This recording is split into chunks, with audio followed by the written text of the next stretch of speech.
como es la continuación de la serie Una mirada en el calendario de Dios, quiero solamente dar los primeros 5 minutos a modo de una conclusión final de lo que eran las dos perspectivas eternas de eventos proféticos o escatológicos, y con base a ello podemos hoy entrar ya no en dos perspectivas eternas, sino como en un análisis doble de algunos eventos escatológicos también.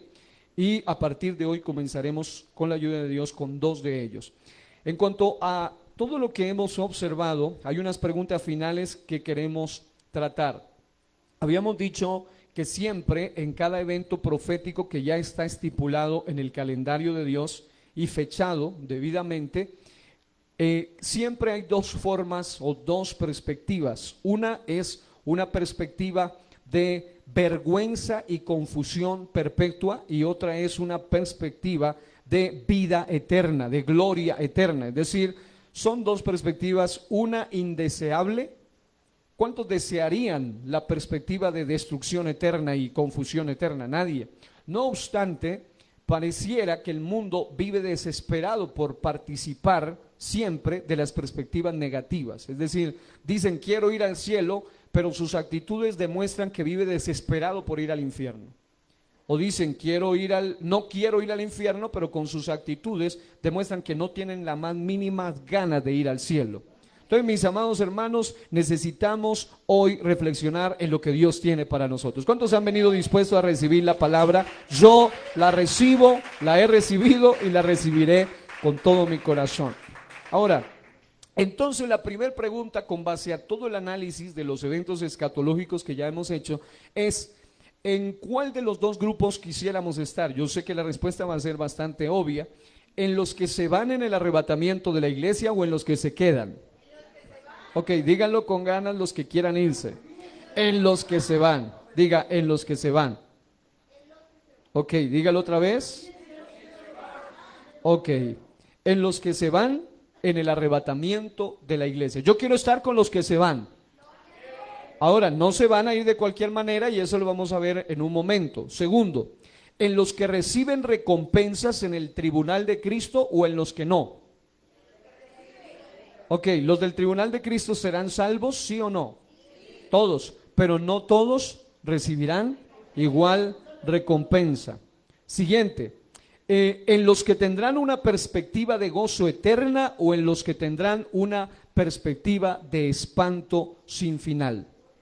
Obviamente, gozo eterno. Ahora, estoy haciendo como un resumen y quiero cumplir con esto de los 5 minutos para poder aprovechar, porque hoy hay bastante tela por recortar. Diga al que está a su lado, hay bastante tela por recortar hoy.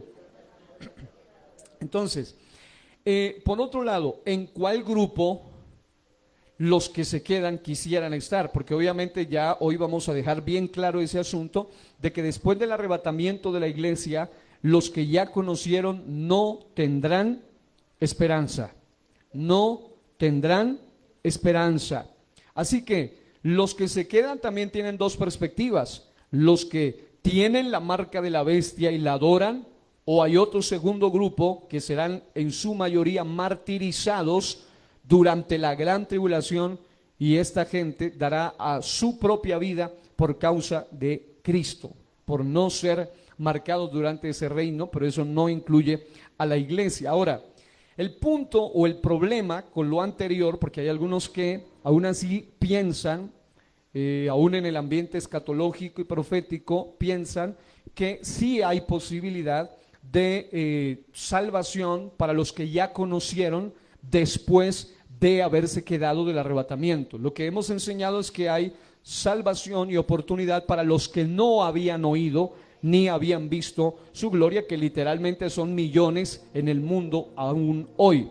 Primero, un detalle que quiero destacar es que los que ya oyeron y vieron su gloria, pero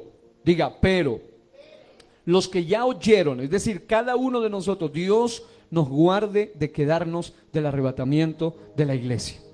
Porque los que ya oyeron y vieron su gloria, ¿cuántos hemos visto la gloria de Dios manifestada? La gloria de Dios no solamente se ve en un sentido de que una nube espesa desciende, no, sino a través de cada vida cambiada, transformada, liberada, cada milagro, cada operación del Espíritu Santo, cada don del Espíritu Santo, cada actuación de Dios, es la gloria de Dios manifestada en nuestras vidas.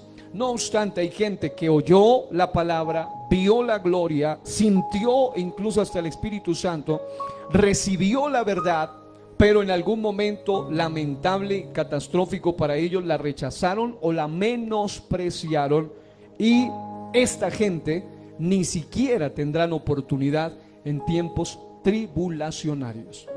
Si a usted y a mí nos parece difícil lo que está pasando hoy en el mundo, lo que viene es peor.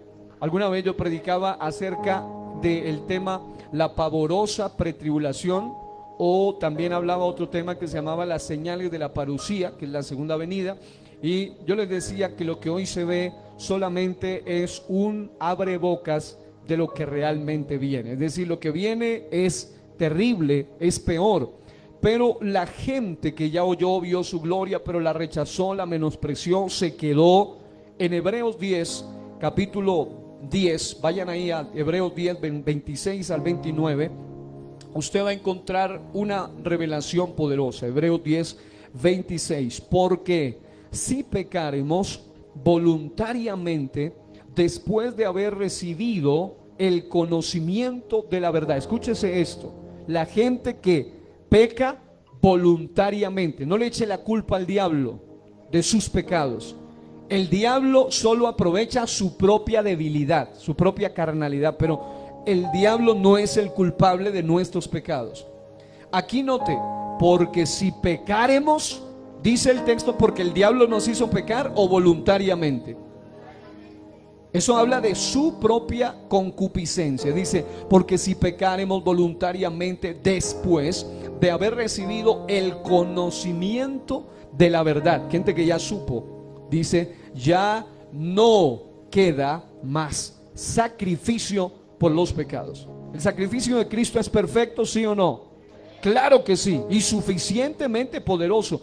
Pero para los que ya no quieren recibir la verdad y la han rechazado y pecan, persisten en pecar o caen en iniquidad, dice que ya no queda más sacrificio por los pecados.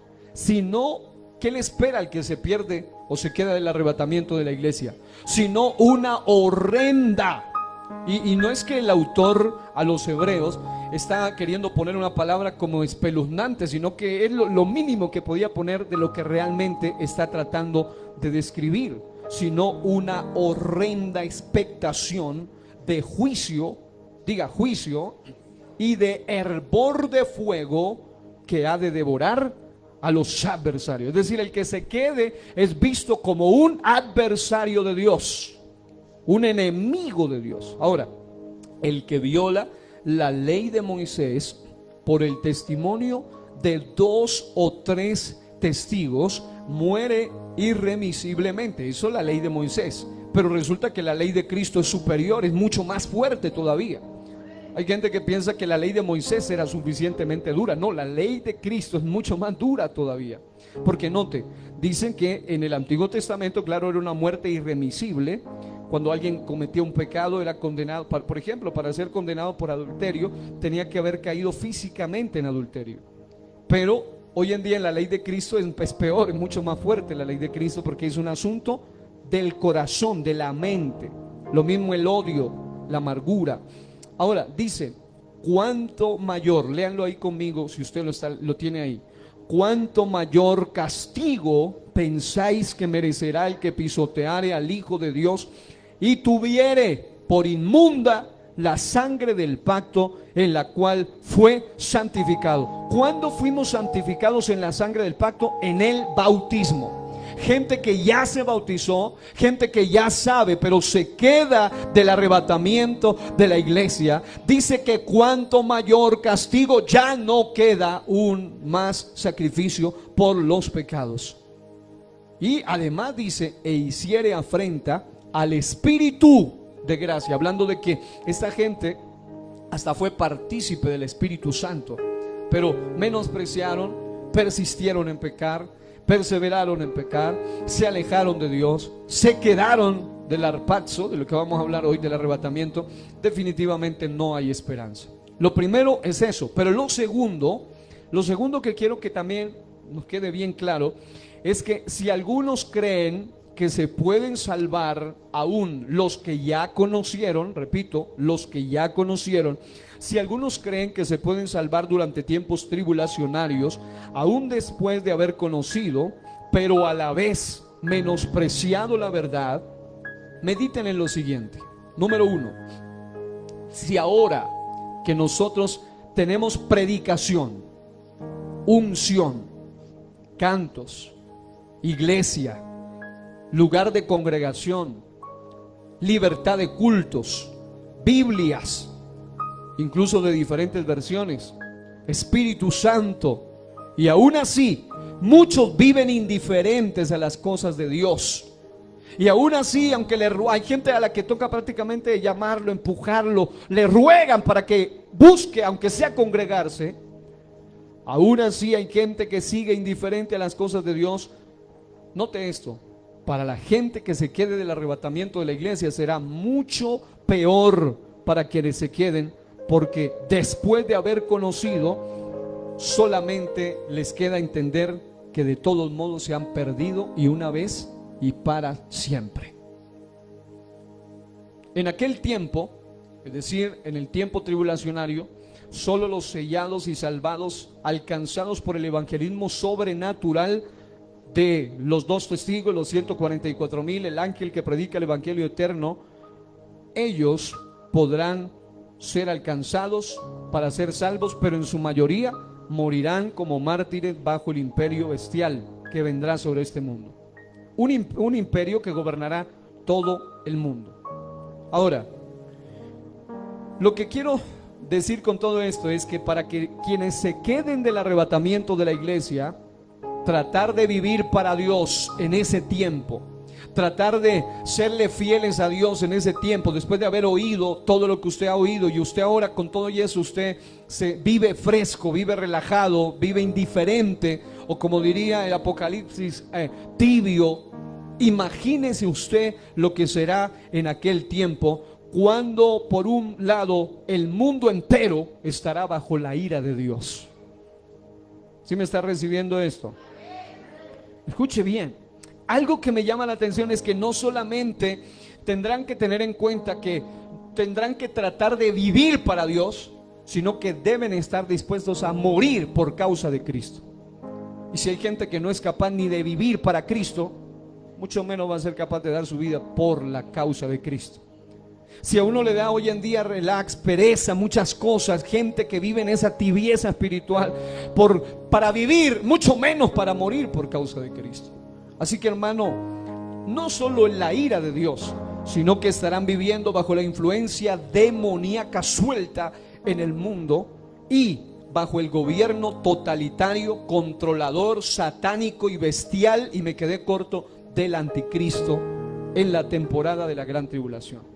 Un imperio que será, si usted quiere hacerse una idea, en lugar de perder muchas veces el tiempo en cosas que no edifican, búsquese cómo controla el sistema comunista en China a los habitantes de China. Solamente hágase una pequeña idea de lo que es el control de una sola nación bajo un imperio comunista. Solamente hágase una idea. Ahora, el imperio de la bestia será muchísimo peor, porque es la fusión de todos los imperios perversos que han existido durante todas las edades de la humanidad. Ahora, no solamente eso, sino que se puede decir entonces con base a esto que será literalmente imposible salvarse para los que ya conocieron, pero pisotearon la sangre de Cristo ahora. Ahora, para los que se queden del arrebatamiento, vendrá un poder, y esto es un punto adicional, un poder engañoso que les impedirá ser salvos. Váyase por favor a 2 Tesalonicenses, capítulo 2, versículos 7 al 12, y léalo conmigo para que usted se dé cuenta que, hermano, definitivamente vale la pena serle fiel a Dios aquí y ahora. ¿No escucharon? Vale la pena serle fieles a Dios aquí y ahora. 7 en adelante, de 2 Tesalonicenses 2. Porque ya está en acción, si usted lee el contexto, habla de la manifestación del hombre de pecado, el anticristo. Dice, porque ya está en acción el misterio de la iniquidad, solo que hay quien al presente lo detiene, hablando del cuerpo de Cristo, la iglesia, el Espíritu Santo en ella, hasta que Él sea una vez quitado de en medio, hasta que el cuerpo sea quitado, la iglesia sea arrebatada, sea quitado de en medio. Versículo 8, y entonces se manifestará aquel inicuo abiertamente, a quien el Señor matará con el espíritu de su boca, hablando del anticristo, y destruirá con el resplandor de su venida, hablando del gobierno, del imperio. Inicuo, cuyo advenimiento es por obra de Satanás, con gran poder y señales y prodigios que mentirosos, y con todo engaño de iniquidad para los que se pierden, por cuanto no recibieron el amor de la verdad para ser salvos. Escuche, por cuanto no recibieron el amor de la verdad para ser salvos. Es decir, no fue que no se los ofrecieron, no fue que no sabían, no fue que eran unos ignorantes, sino gente que sabía, pero menospreció, no recibió. Por esto, Dios les envía un poder engañoso para que crean la mentira, y mire el propósito, a fin de que sean condenados todos los que no creyeron a la verdad, sino que se complacieron en la injusticia. Es decir, gente que voluntariamente siguió haciendo lo que le daba la gana. Hasta aquí vamos claros. Ahora, concluyo entonces diciendo que vale la pena entregarnos y vivir para Dios ahora que hay oportunidad. Primera los Corintios 2:9 dice, antes bien, como está escrito, cosa que ojo no vio, ni oído oyó, ni han subido en corazón de hombre, son las que Dios ha preparado para los que le aman. Hermano, el Señor nos ha preparado cosas que nuestra mente humana no alcanza a imaginar. Vale la pena perseverar en el Señor, vale la pena renunciar al mundo, al pecado, al diablo. Vale la pena seguir a Cristo el Señor. Segunda a los Corintios 6:2 dice, porque dice, en tiempo aceptable te he oído y en día de salvación te he socorrido. He aquí ahora el tiempo aceptable, he aquí ahora el día de salvación. Muchos creen que eso solo es para los amigos en un culto evangelístico y campal. Esto es para aquella gente que no está tomando en serio ni cuidando la salvación tan grande. Y de esos hay varios aquí, y usted y Dios lo sabe. Usted y Dios lo sabe. No mire al que está a su lado, porque usted y Dios lo sabe. Usted y Dios sabe si usted está cuidando o no su salvación. Dice la Biblia que no descuidemos nuestra salvación tan grande. Ahora, dicho esto, quiero mencionarle durante los siguientes minutos lo que tiene que ver con los dos eventos inminentes, que es la muerte y el arrebatamiento de la iglesia. Vamos a hacer ese análisis de esto, prosiguiendo con el calendario de Dios. Vamos a mirar algo que me llamó poderosamente la atención, y es dos eventos inminentes. Diga, inminentes. ¿Cuántos son? Número 1, la muerte, y número 2, el arrebatamiento de la iglesia. ¿Qué son los dos eventos inminentes? Un evento inminente es un evento que ya está fijado en el calendario de Dios y que ocurrirá en cualquier momento, en un instante, en un momento. Va a ocurrir que ninguno de nosotros vamos a salir indiferentes ante esta situación. Es decir, vamos a explicar un poco sobre eso. Vamos a hablar sobre los dos eventos inminentes según el calendario de Dios. Es decir, cuando hablo de los dos eventos inminentes, estoy hablando de los dos eventos que están a punto de suceder. Diga, a punto de suceder. Estoy hablando de aquellos eventos que son muy próximos en el calendario de Dios o en el tiempo determinado por Dios, que sin duda van a afectar de manera explícita a cada ser humano en esta tierra, que esté vivo, que se haya muerto o que vaya a vivir en el momento que ocurra esto. Señores, todo ser humano va a ser afectado de manera explícita por estos dos eventos inminentes. De manera directa va a ser afectado. Escuche bien esto. Mientras la humanidad tiene múltiples fechas en sus propios calendarios, en un tiempo tan lleno de planes en el que vivimos, donde generalmente tanto en el mundo de los no creyentes en las escrituras como en el mundo de los creyentes en las verdades bíblicas, muchos ignoran o pretenden ignorar estos dos eventos del calendario de Dios que están previamente fechados y establecidos. Algunos ignoran sobre todo el arrebatamiento de la iglesia. No obstante, como vamos a ver, el ser humano siempre ha tratado de ignorar el evento que siempre la ha tenido claro desde el momento que tuvo conciencia. Cuando uno analiza a un niño pequeño, hay un momento en la vida donde uno no es consciente de la muerte. Es decir, uno no es consciente de que nace para morir. Pero llega un momento donde a alguien de la familia se le muere y tienen que explicarle al niño la verdad. Se murió su papá, se murió, él no va a aparecer más. Y tienen que ver cómo entierran ese cuerpo. Tienen que ver eso. Y un niño cuando es enfrentado a esa realidad, eso le causa un impacto impresionante. Si nos causa ese impacto a todos nosotros, que cuando estamos ante esa realidad siempre nos vuelve a impactar no solo el dolor emocional de haber perdido a un ser amado, sino que la muerte es un evento. Yo sé que hablar de la muerte no es nada bonito, no es de esos temas que a todo el mundo le gustaría hablar, pero hay que hablarlo, sobre todo en aquellos que quieren ser salvos. Hay que hablarlo. Ahora, mis amados, de cualquier manera, estos dos acontecimientos tienen dos características. Número uno, diga, son inevitables. Y diga conmigo, son inaplazables. Es decir, van a acontecer sí o sí. La fecha en que ocurrirá cada uno de estos dos eventos, llámese la muerte suya o mía, llámese el arrebatamiento de la iglesia, es desconocida para nosotros, pero bien conocida por Dios y marcada, agendada en su calendario.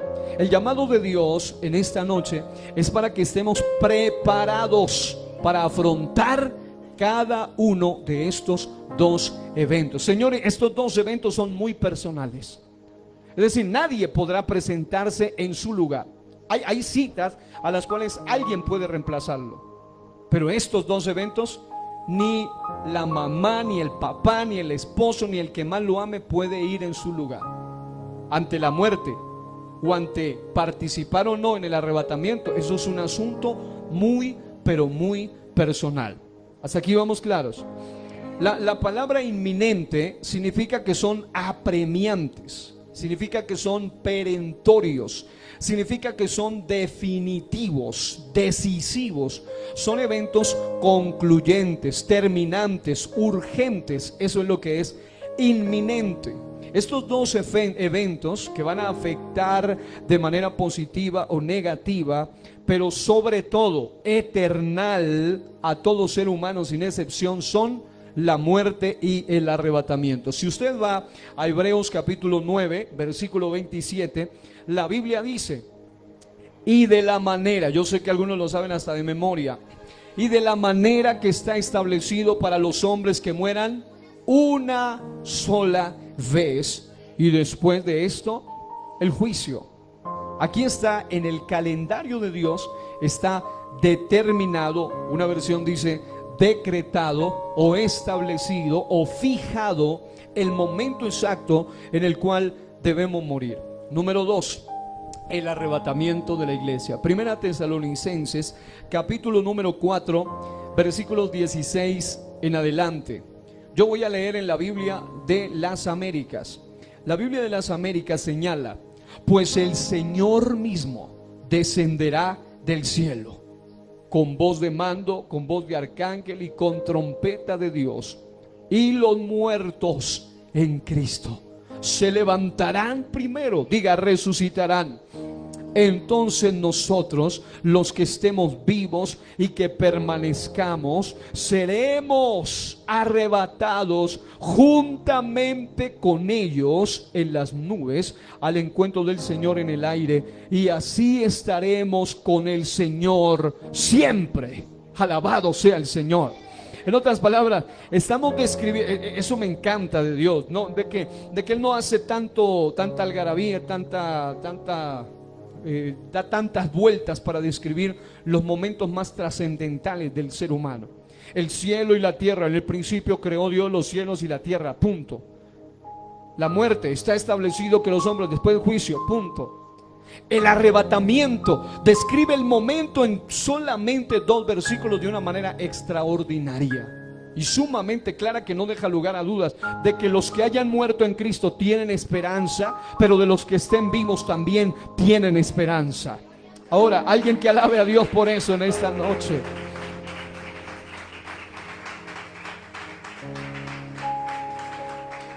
Ahora, solamente hay 2 opciones ante cada evento inminente.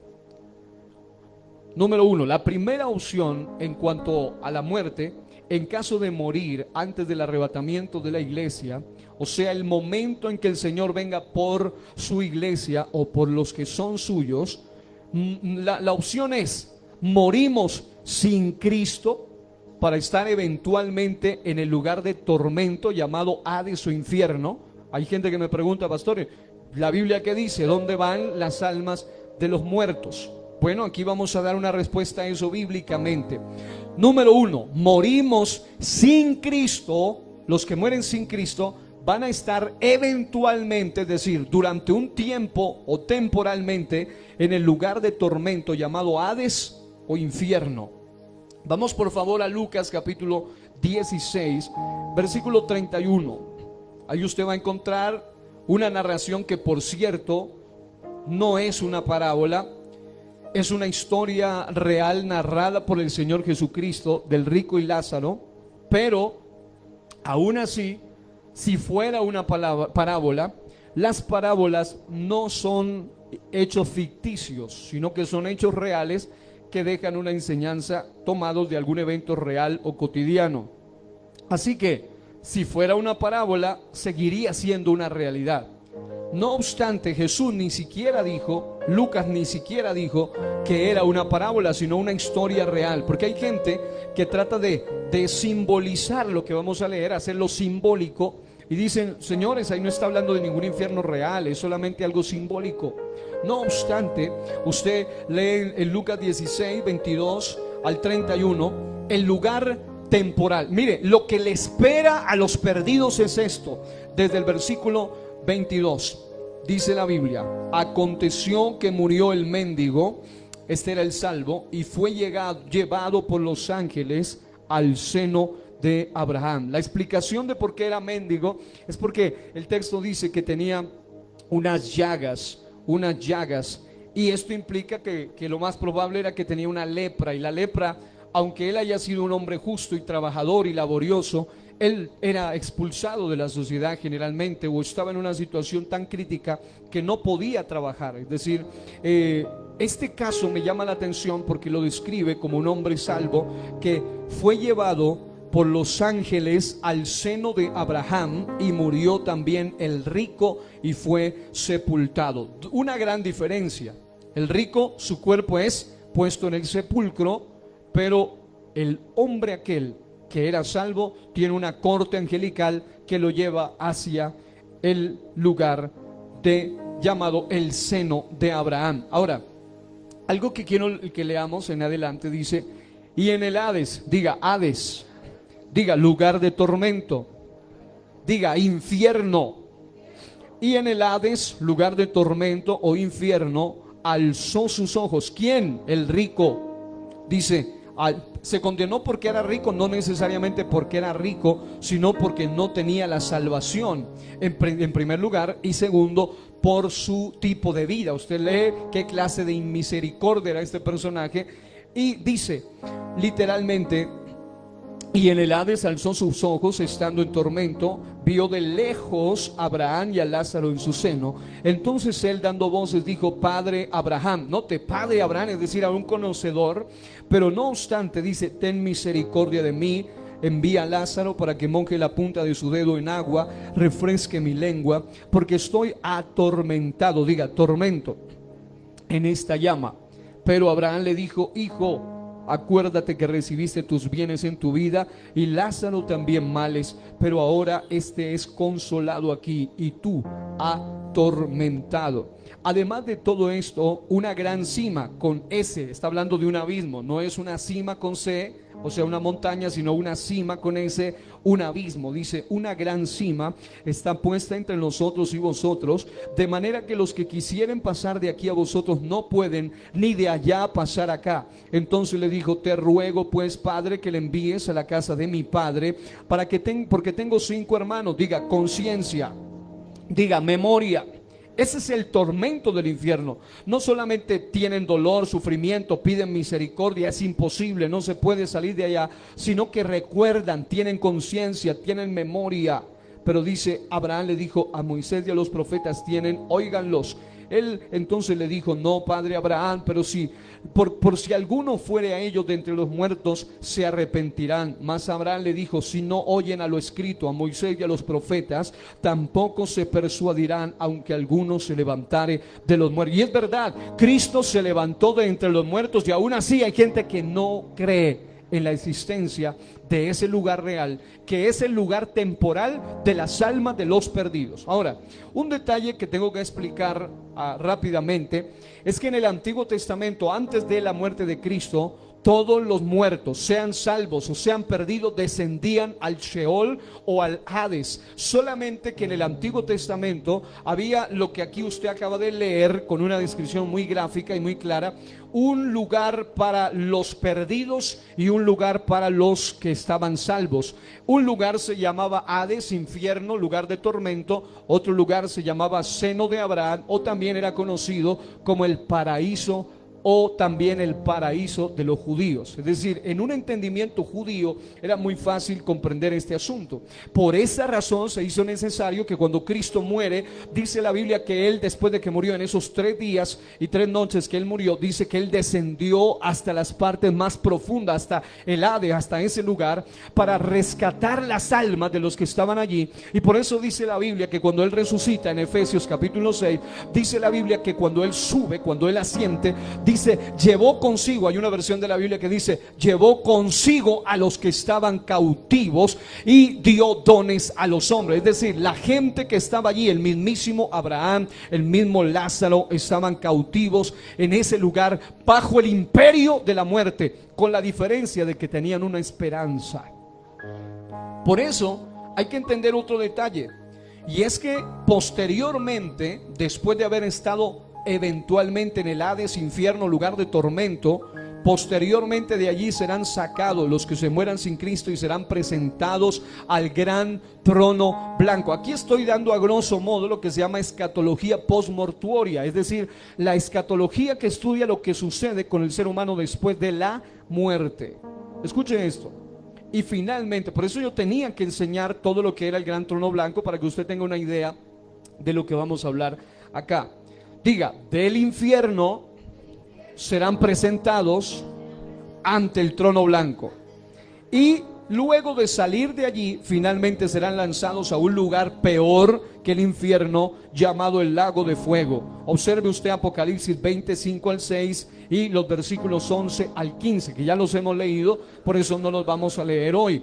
En otras palabras, mientras que en el Hades, en el lugar de tormento, en el infierno, ahora mismo hay almas de perdidos, en el lago de fuego será peor, porque estarán almas, espíritus de inmundos y cuerpo. Es decir, se vuelve a unir el alma, el espíritu inmundo y el cuerpo en esa persona, y será lanzado al lago de fuego, que es peor que el mismo infierno. Porque en el lago de fuego también estará obviamente confinado el Hades, el abismo, y todos los demonios, todas las huestes, todos los seres de maldad estarán también allí. Es decir, será un lugar peor que el mismo infierno. Primera opción. ¿Cuántos quisieran esta primera opción? ¿Qué dicen? ¿Sí o no? ¿Cuántos quisieran esta primera opción? Ok, obviamente que no. Así que el problema es, ¿por qué algunos viven como si estuvieran desesperados por irse allá? ¿Por qué siguen viviendo así? Como si usted tuviera un desespero loco por irse al infierno. Pero como pastor, si uno va una que otra vez al culto, precisamente por eso, si uno una que otra vez busca de Dios, una que otra vez ora, precisamente eso indica que usted anhela más irse al temporalmente, si se muere antes del arrebatamiento, a el lugar llamado el infierno, o finalmente al peor lugar indeseable llamado el lago de fuego. Pero la segunda opción, que es la que yo le quiero recomendar hoy, es: o morimos en Cristo para ir ante la presencia del Señor, al paraíso de Dios, del que habla Apocalipsis 2:7. Es decir, en el Antiguo Testamento, cuando alguien moría, por eso Jesús, cuando estaba en la cruz, le dice a aquel ladrón: hoy mismo estarás conmigo en él.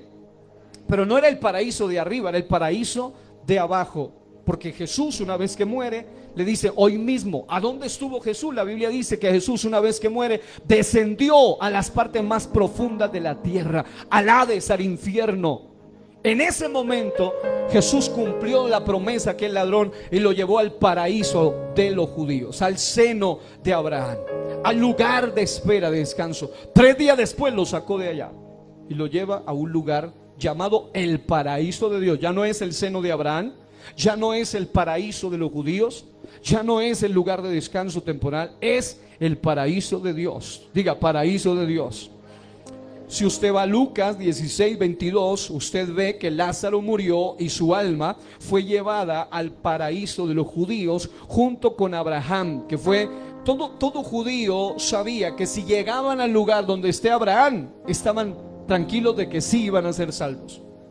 Es decir, sabían que Abraham no los podía salvar, pero ellos sí sabían que después de muertos estaban donde Abraham estaba. Decían: estamos, por lo menos ya tenemos asegurado el asunto. Ya sabían que iban a ser salvos. Hasta que venga el Mashiach, el Mesías, el Cristo, el ungido, el Señor de gloria, y los saque de allí. Por eso es que la Biblia dice en Apocalipsis, Él dijo: yo soy el que vivo y estuve muerto, y dice que ahora vivo por los siglos de los siglos. Y Él estuvo en ese lugar, sacó las almas de allí, y por eso es que Él dice: ahora los salvos que estaban allí, la gente que murió en esperanza, dice literalmente: ahora tengo las llaves, o sea, el poder sobre la muerte y sobre el Hades, y vivo por los siglos de los siglos. Hermano, en Cristo hay esperanza para los del antiguo pacto y para los del nuevo pacto también. ¿Cuántos dicen amén? Si usted ve, hay gente que dice: pero pastor, ¿cómo saber dónde están las almas de los salvos? Bueno, ellos están justo ahí ante el trono de Dios, justo ahí en el paraíso de Dios, justo ahí en ese lugar donde el Señor les da acceso. Apocalipsis capítulo 2 versículo 7 describe el paraíso de Dios. Pero si usted va al Nuevo Testamento, vamos a leer más adelante algunos versículos donde usted puede corroborar eso. Según Lucas capítulo 23, que es lo que le comentaba, versículos 43, en un contexto antes de la muerte de Jesús, el Señor habla de un paraíso llamado el seno de Abraham, o paraíso de los judíos. Jesús le dijo a aquel ladrón que confesó la revelación que había recibido de Dios, porque lo que ese ladrón dijo era una revelación de Dios.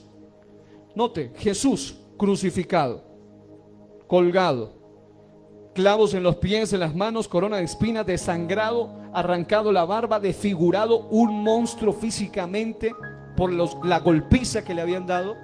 Dice la Biblia que no había ni parecer en él ni hermosura, es decir, había quedado desfigurado. Y viene un ladrón y le dice: acuérdate de mí cuando vengas en tu reino. Dos cosas: número uno, lo ve como rey, y número dos, reconoce que él va a venir, y se estaba muriendo físicamente igual que él. Por eso Jesús le dice: hoy mismo estarás conmigo en el paraíso. Ahora, ese hombre tuvo la oportunidad de ser salvo, pero el apóstol Pablo, es decir, Este fue un hombre salvo durante la dispensación, el último, digámoslo de esa manera, durante esa dispensación de la ley. Todos descendían a ese paraíso. Pero el apóstol Pablo nos muestra otra revelación, y está en Filipenses capítulo 1 versículos 20 al 24, donde él, inspirado por Dios, da luz al respecto de dónde van las almas de los muertos en Cristo. Dice la Biblia: conforme a mi anhelo y esperanza. Diga, anhelo y esperanza. Esa es la forma de ver la muerte de los salvos. Dice: conforme a mi anhelo y esperanza de que nada seré avergonzado, antes bien con toda confianza, como siempre, ahora también seré magnificado, Cristo en mi cuerpo, o por vida o por muerte. Dice: porque para mí el vivir es Cristo y el morir es ganancia. Mas si el vivir en la carne resulta para mí en beneficio de la obra, no sé entonces qué escoger. Es decir, él no está diciendo vivir carnalmente, sino vivir en el cuerpo para seguir trabajando en la obra del Señor. Él dice que llega un momento donde él decía: no sé qué escoger. Dice: porque de ambas cosas estoy puesto en estrecho, teniendo deseo, diga, anhelo, esperanza, deseo de partir y estar con Cristo. Pero él no era el típico cristiano desesperado en la vida que anda diciendo: yo mejor me quiero morir, pero porque está desesperado. Si usted quiere morir porque está desesperado, usted se puede perder para siempre y va a entrar una desesperación real. Gente que siempre anda diciendo: me quiero morir, en medio de cualquier problemita que tiene, o problemota, no importa, pero eso no se compara con el dolor que le espera en la desesperación de la eternidad. Pero esta gente que de verdad tiene a Cristo dice: yo me siento deseoso de partir y estar con Cristo. ¿Dónde está el alma de los salvos, de los muertos en Cristo? Con Cristo, lo cual es muchísimo mejor, pero quedar en la carne es necesario por causa de vosotros. Lamentablemente, muchos que dicen que quieren ir al cielo quieren quedarse en la carne, pero para seguir viviendo carnalmente y no para la obra de Cristo. Creo que sí entendieron. Segunda de los Corintios 5, 1 al 9 dice también Pablo: porque sabemos que si nuestra morada terrestre, este cuerpo, este tabernáculo, se deshiciere, porque eso es lo que le pasa al cuerpo después de morir, tenemos de Dios un edificio, una casa no hecha de manos, eterna en los cielos, y por esto también gemimos. Note eso. Hay gente que llora porque se quiere morir, pero de la desesperación. La gente que tiene a Cristo gime por estar con Él. Dice: deseando ser revestidos de aquella nuestra habitación celestial, pues así seremos hallados vestidos y no desnudos, porque asimismo los que estamos en este tabernáculo gemimos con angustia, porque no quisiéramos ser desnudados, sino revestidos, para que lo mortal sea absorbido por la vida.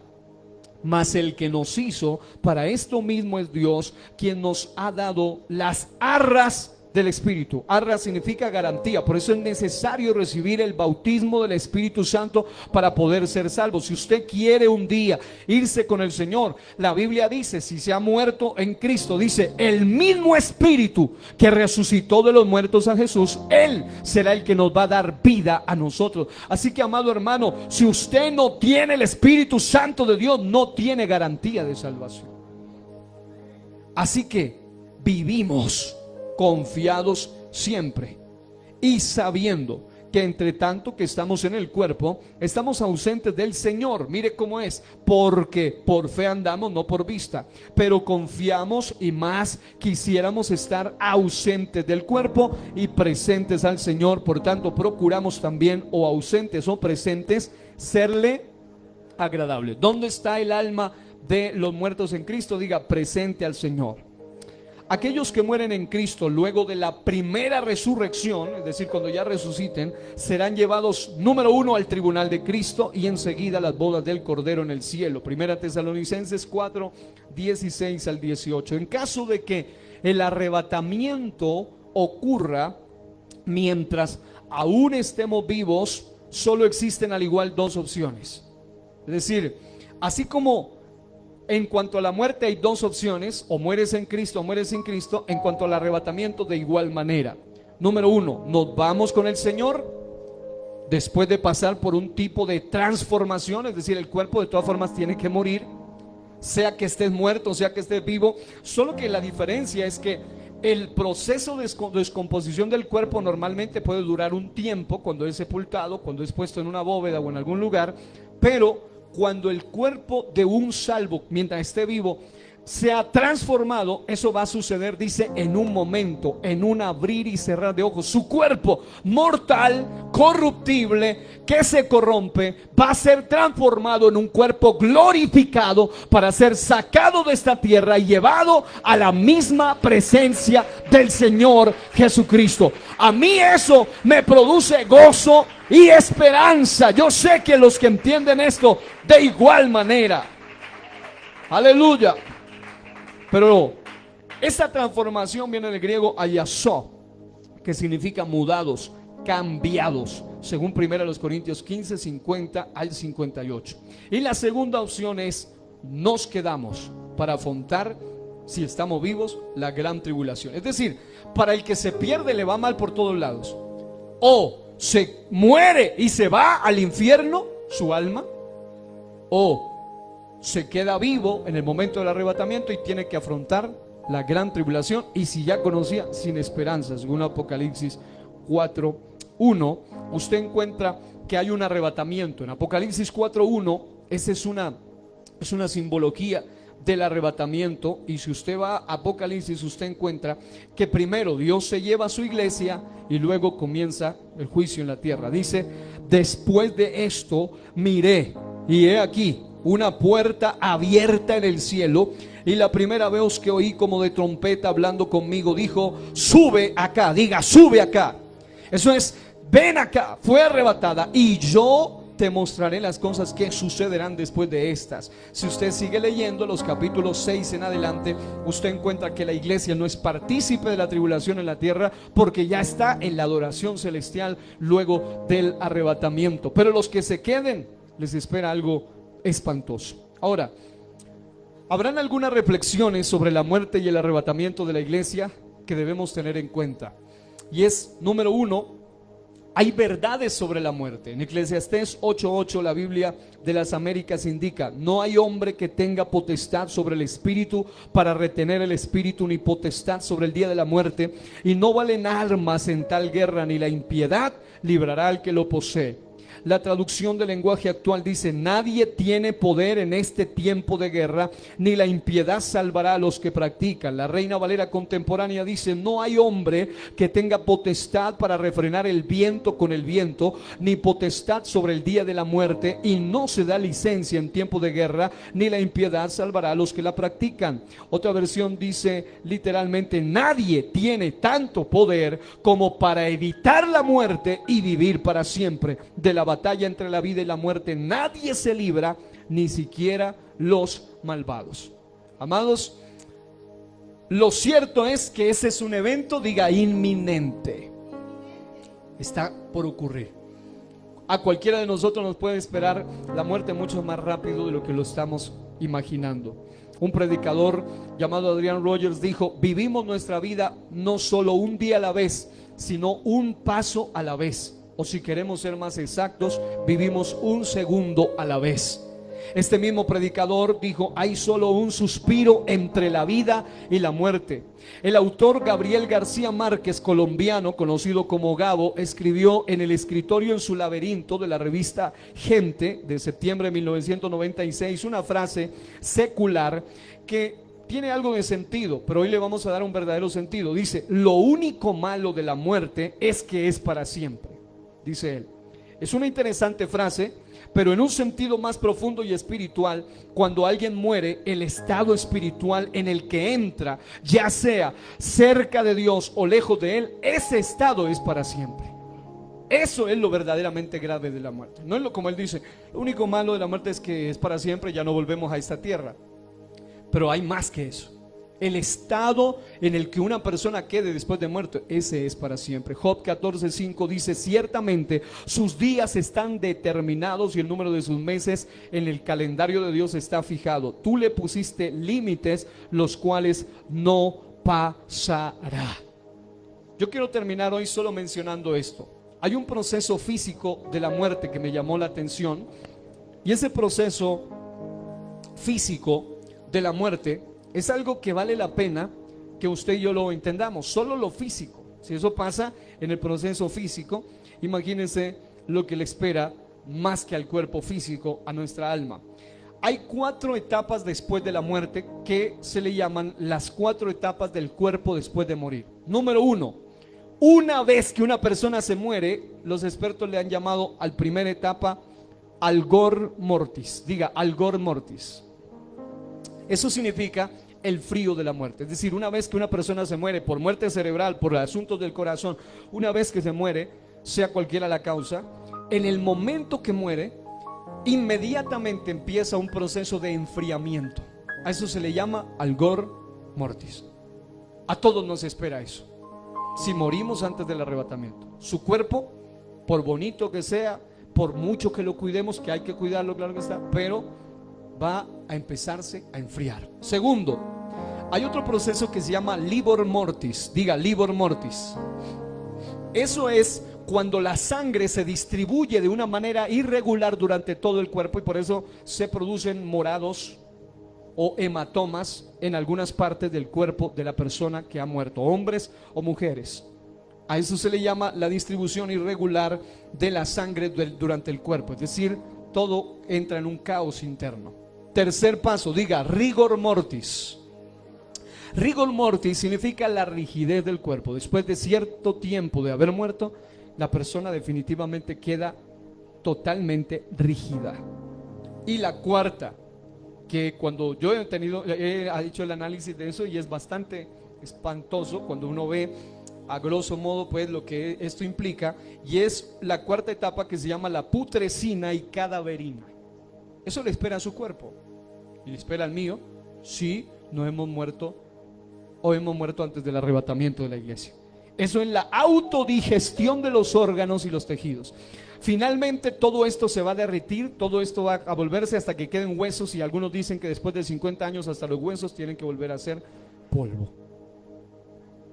En otras palabras, este cuerpo solo es una temporada en la cual habitamos dentro de este cuerpo, y después de muerto le queda poco tiempo para volverse nada.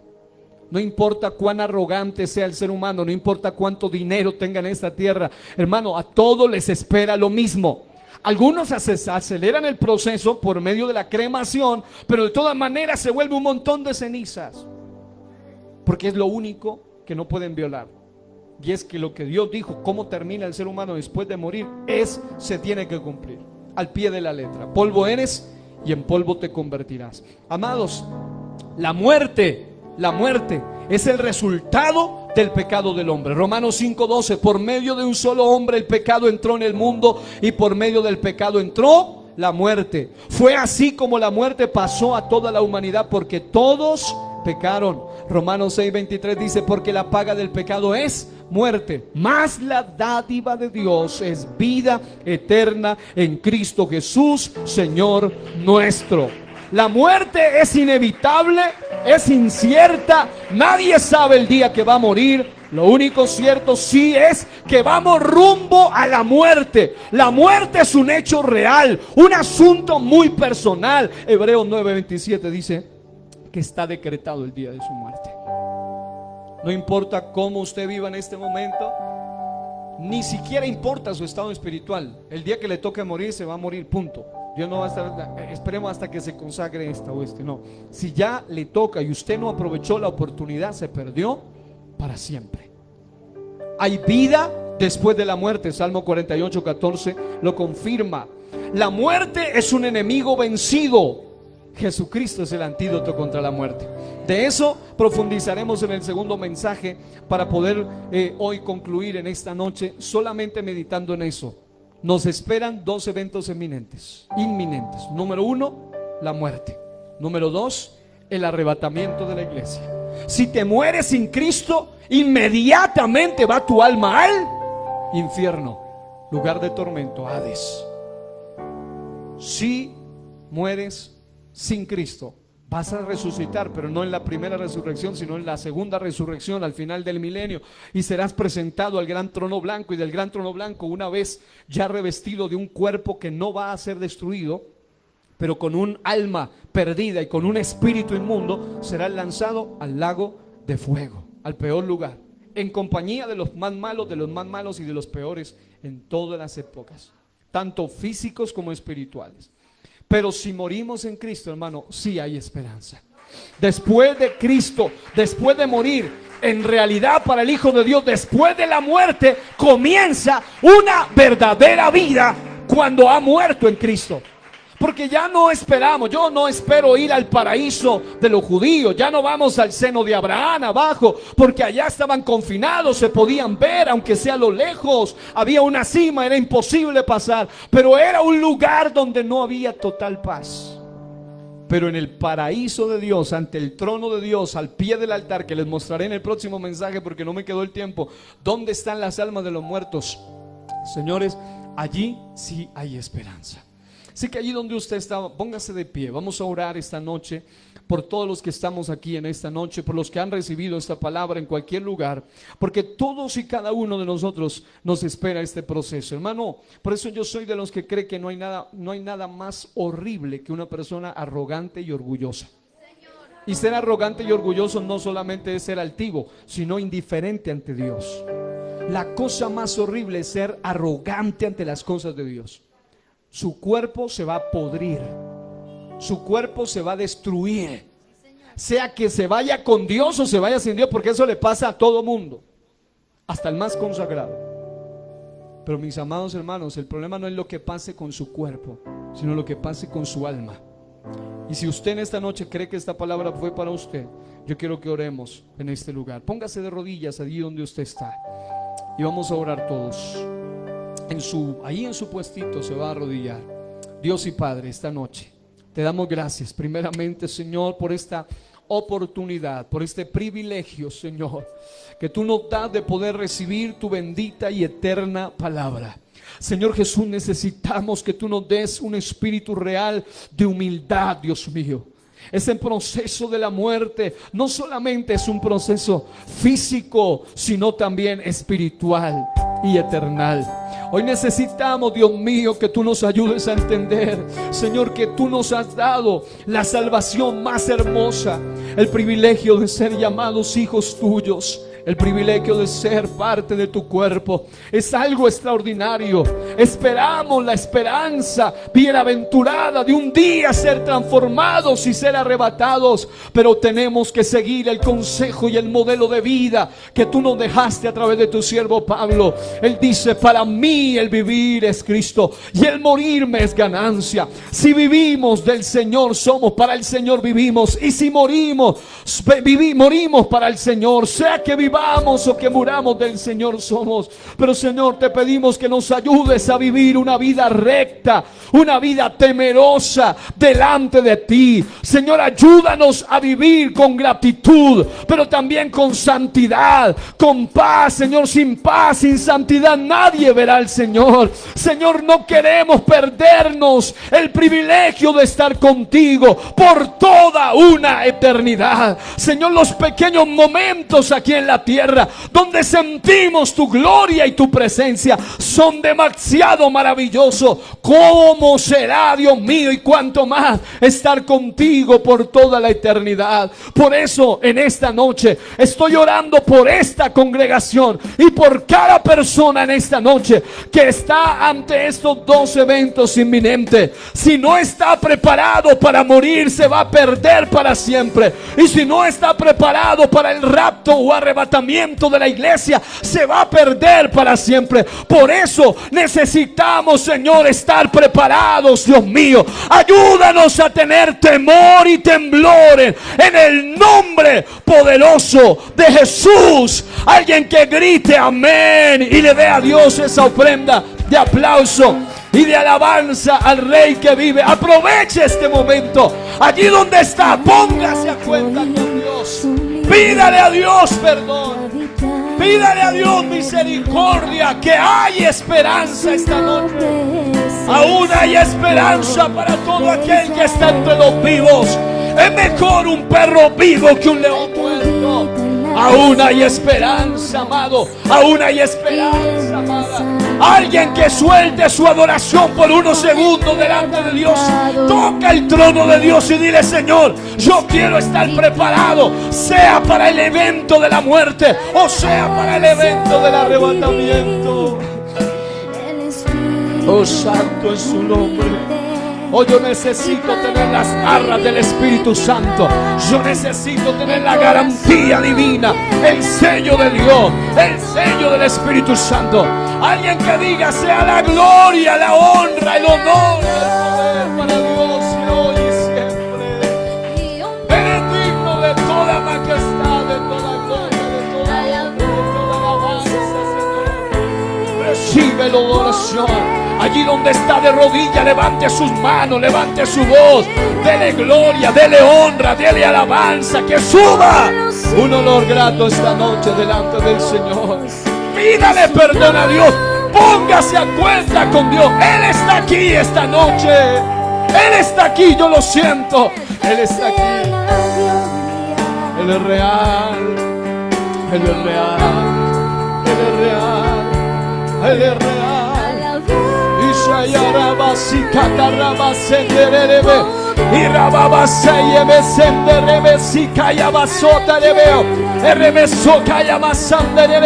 En esta noche declaro, Señor, que tú estás preparando tu iglesia por medio de tu palabra. La estás preparando. Prepáranos, Señor, para ese encuentro contigo, pero del lado de los salvos, muertos en Cristo o arrebatados con Él, para estar en ese encuentro contigo, Señor, eternal.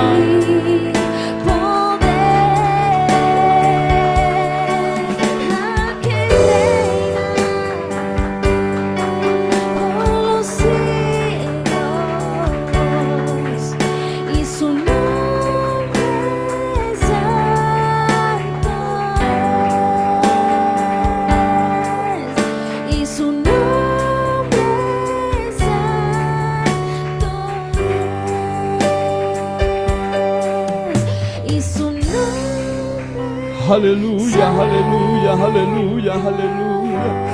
Oh, su nombre santo es, su nombre santo es.